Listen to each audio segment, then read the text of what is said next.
তুই পালাচ্ছিস কোথায়? আমি পাঠাও শাশুড়ি টাকা করেছে। কি হলো শাশুড়ি? লোক শেষ, থেমে গেলে কেন?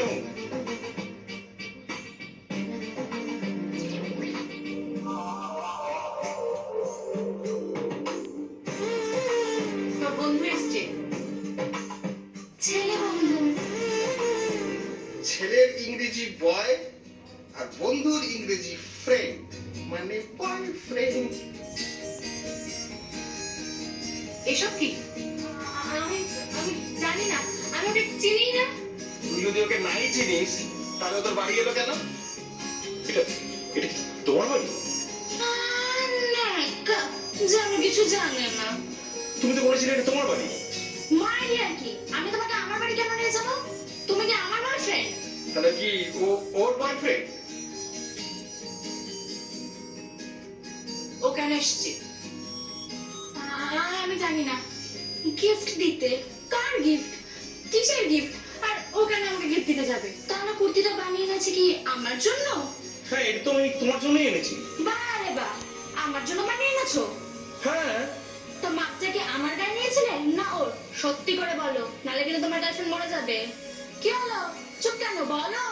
তুই ওর কাছে কুর্তির মাপ দিয়েছিলি? ও টেলারিং দোকান আছে। তো তুই তো মীনাক্ষীর কাছে কুর্তি কাটাস। হ্যাঁ, মানে না, আসলে মুন ওর কাছে কুর্তি কাটাতে গিয়েছিল। ও তাই? কি মজার কথা।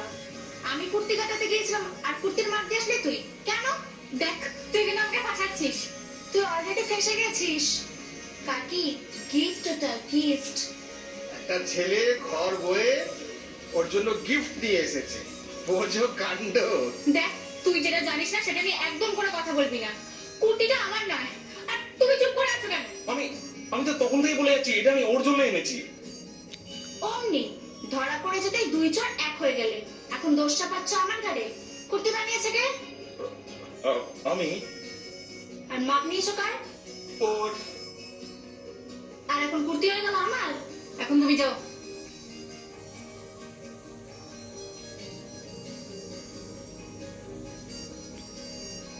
দিয়ে দাও। আমাকে কি দিচ্ছ? যার জন্য এনেছো তাকে দাও। আমাকে কি দিচ্ছ? যার জন্য এনেছো তাকে দাও। কাউকে দিতে হবে না, ওটা নিয়ে চলে যাও। শোনো, সাত করে যখন এনেছো দিয়েই যাও।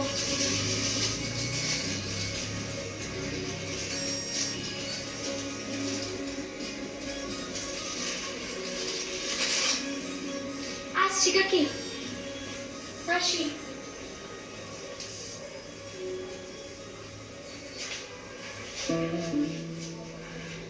খোদাটাকে ফুটিয়েছিস রে গোবেচারাটাকে। কতদিন ধরে এসব চলছে? মা, ও খুব ভালো ছেলে। ওসব আমি জানতে চাই না। দেখি ফোনটা কোথায়? আজ থেকেই ফোনে আর হাত দিবি না তুই।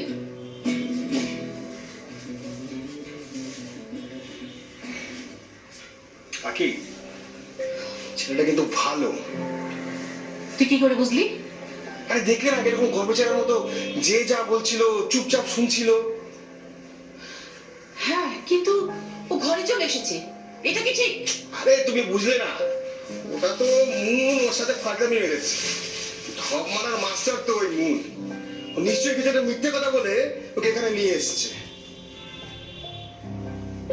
কাকি দেখো, পাকা হাতের কাজ। হ্যাঁ, ও বলছিল ওদের দোকান আছে, তাই না? সেরকমই তো শুনলাম। শোনো না, তুমি বললে না আমি খোঁজ নিতে পারি। দেখ না, তোর কাকাও খোঁজ খবর নিচ্ছে ওর বিয়ের জন্য। যদি ওর পছন্দের ছেলে আমাদের পছন্দ হয়ে যায় তাহলে আর আপত্তি কি আছে? দুই পরিবারের